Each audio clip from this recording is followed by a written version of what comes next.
Hello, and welcome to the Community IT Innovators Technology Topics Podcast, where we discuss nonprofit technology, cybersecurity, tech project implementation, strategic planning, and nonprofit IT careers. Find us at communityit.com. Welcome to the Community IT Innovators Podcast. My name is Carolyn Woodard, and I am the Outreach Director for Community IT and the host of this podcast. And today I'm really excited to welcome back our CEO, Johan Hammerstrom, who we have a couple of questions about inventory management. So Johan, would you like to introduce yourself? Yeah, thanks, Carolyn. It's good to be back on the podcast. My name is Johan Hammerstrom, and I'm the CEO at Community IT.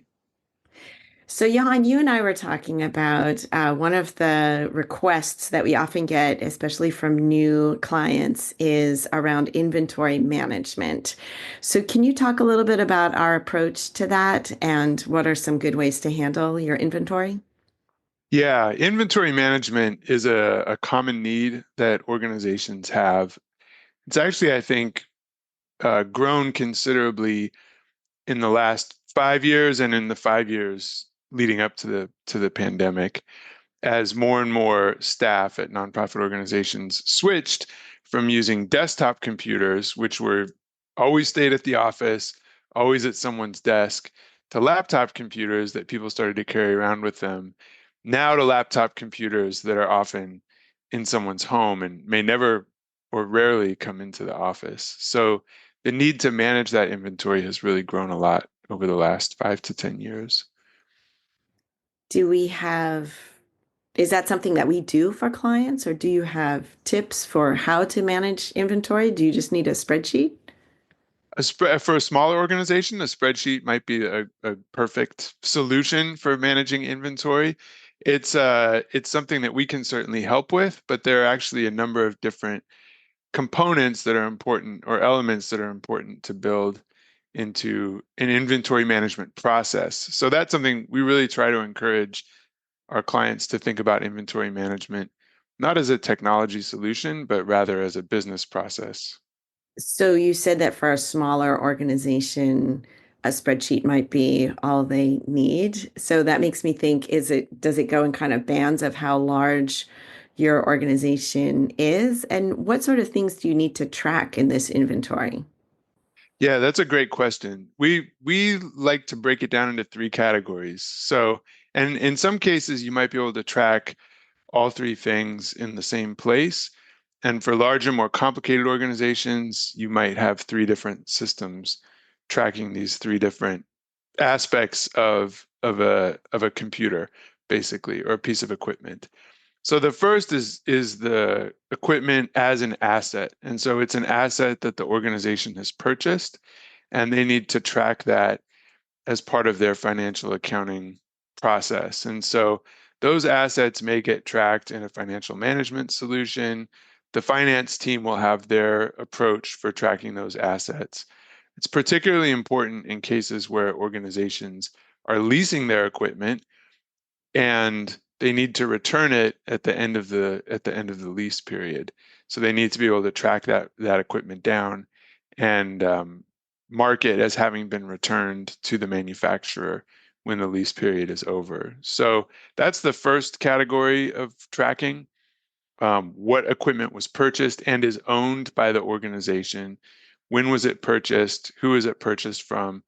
And is there a unique asset tracking number that's being used by the organization to track that asset?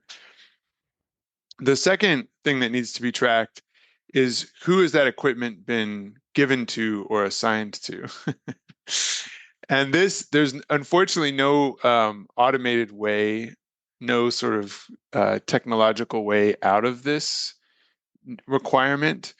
And it's really important that somebody in the organization, and it's important that it's clearly identified who that is.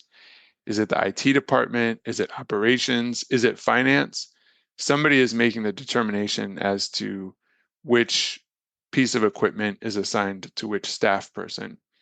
And that's where that could be tracked in the financial management package. It could be tracked in a separate spreadsheet. For larger organizations, there are systems that it may make sense to track. So, for example, if you're a school and you're assigning computers to students, then if you have a student information system where all of the student, you're tracking other things about the student, that may be the perfect place to track which equipment you've assigned to them. Other organizations may have other types of assets that they assign to their staff. That's probably the best place to track that information. So it's going to vary from organization to organization, but you have to be clear about where you're tracking that information. And critically, you have to make sure you're updating it, because oftentimes computers will shockingly stop working, and people will send their computer that's not working in, or someone will leave the organization and they'll return or not return their piece of equipment. And then that equipment gets assigned to someone else, given to someone else sometimes, by the IT department. It's not being updated in this tracking spreadsheet. And now there's a lot of confusion around who has what equipment.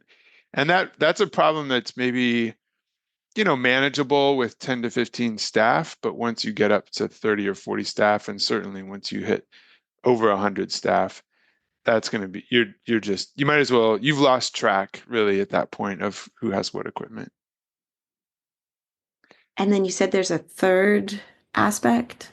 Yes, the third aspect is where we come in, and that is who is logged into the computer. So we have a full suite of endpoint management software that we place on all of the computers that we manage for our customers. And that software is very powerful, and it can do a great job of tracking lots of pieces of information about the equipment. Where is it located?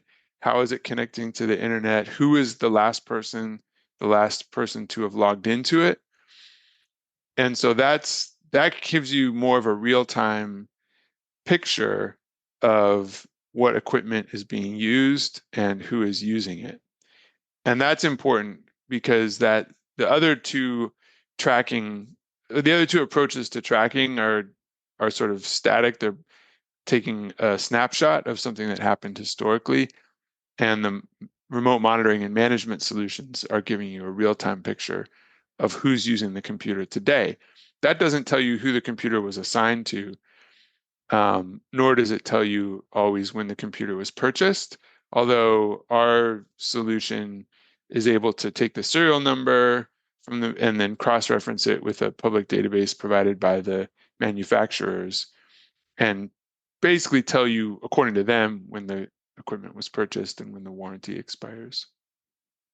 So we recommend cross-referencing those three solutions so that you're reconciling them on a regular basis to make sure that the information matches. It sounds like what you're saying is your IT provider, if it's an outsourced provider like we are, or an internal IT department, cannot do this on their own. It's not something that you can hand over and say, hey, can you track all my inventory for me? There needs to be someone in your nonprofit who is the owner of this process. Does that sound right? I think that's accurate. I think the first step, which is tracking the equipment as an asset, in my opinion, that belongs squarely in the finance department's set of responsibilities. That can't be handed off to somebody else, nor Well, should that it makes be. sense because, right, aren't they dealing with like the taxes and the um, Yeah, depreciation of accounting equipment for the and assets over time? exactly. And Yeah. if something gets lost or stolen, aren't they the one that's going to have to account for that? Yeah, I think it and different nonprofits have different rules when it comes to how expensive the item needs to be in order for them to depreciate it. They have different rules when it comes to what shows up during their financial audit process. But only the finance team knows what those rules are and should be responsible. So in the second case, who's assigning the computers, that can be delegated to IT, but it needs to be clear that IT is responsible for making all of those decisions.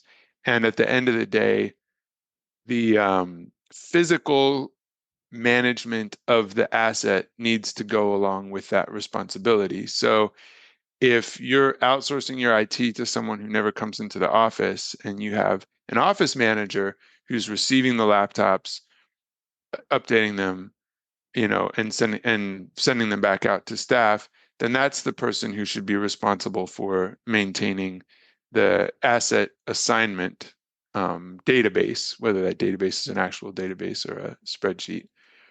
If you're using, we have a laptop warehousing service that we provide for our customers where their staff send the laptops to us and we store them, repair them if needed, and reset them for redeployment. Then it becomes our responsibility to track who's the asset been assigned to. So that second one, you could outsource it to your IT provider, but if you do, then what you're really outsourcing is the physical management of that equipment. And it sounds like you would still need to have rules about, I was going to ask about like devices. So which devices, it sounds like it's the ones that you purchase. So if somebody's using their home, their own personal phone or iPad to do work versus you provided them with like well, like in the old days, if you had a company car or a company phone, that would be something that the company would track. That's right. Yeah, that's right. I think it can get tricky because it starts to get into the budget questions, like, oh, the executives, no offense to any executives who are listening, the executives want Macs, oftentimes, or the design team wants Macs, or the research team needs more powerful computer than everybody else has because they're doing a lot of statistical and data analysis. And so that it's easy if you have one model of laptop and you're buying the same model for everybody and it all fits within the one, budget. It starts to get more difficult if you have multiple models in your fleet and you have to someone from the data team leaves, they send back their high performance laptop. You need to make sure that you're saving that for their replacement and not sending it to an intern, who doesn't need a high performance laptop. Poor interns. Interns always get used as the in those kinds of examples when we're talking about nonprofits. So my apologies to all the interns who are listening. You're vital to the success of the nonprofit sector, and I'm sorry you always end up with the worst equipment. What about subscriptions? That seems like another thing that we need to track because a lot of organizations are paying per subscription or per tool that they have a license to. Does that also go in your inventory spreadsheet? That's a great question and a great point. It can go in the inventory spreadsheet. I think it's a little bit different in that those are not physical assets. And so generally speaking, they're not always flowing through the finance department, and that's where shadow IT becomes a problem, where someone in the digital marketing finds a great tool that helps them. I know, sorry, Carolyn. um, Finds a great tool that helps them with putting together materials, marketing materials, and they sign up for it, and maybe they have a line item in their budget that they can just plug their company card in and they can, and it doesn't make sense for the organization to buy a subscription to it, but it does make sense for this one person too. So that's kind of how shadow IT happens. And um, that becomes a different kind of problem from inventory management, but a problem nonetheless. And it can create a lot of issues for especially larger organizations. One of our clients, we were helping them basically they had to go through this renaming process to rename all their user accounts. And we wanted to make sure we knew where all of these accounts were getting used because once we changed the username, they might lose access to those sorts of third-party solutions that they were using. And this is like a 200-person organization. And we found there were like 50 people who were using I forget the name of the solution. It might have been Canto, which is a digital access asset management solution. But there were like a quarter of the organization had gone out and signed up for these accounts on their own. And everybody had their own like individual, and a lot of free accounts, but some people were paying for theirs. And that's a case where, oh man, it really should have been like an enterprise subscription probably would have given them a lot more features and saved them a lot of money. But those are the sorts of things that, especially in this day and age, it's really hard to gain visit for IT to gain visibility into that if they're not running reports regularly, if they're not, and a lot of IT departments just don't have the bandwidth to stay on top of those sorts of issues. So it's a challenge. Yeah, no, I have a friend who is a financial planner, and so she does, posts online from time to time of just tips. And that was one of the things she just said in your personal life is know what subscriptions you have and how much you're paying for them and make decisions, be intentional about it. If you had a subscription that you haven't used in a while, but it just keeps renewing monthly and it's only $4, and so you don't really pay attention to it, she said you can save a lot of money. And I know for nonprofits paying for those subscriptions that they aren't really using, or like you said, they could get an enterprise-wide subscription that had, more features that people could use. That makes a lot of sense financially. So that would just be something that leadership needs to take on, is that kind of project.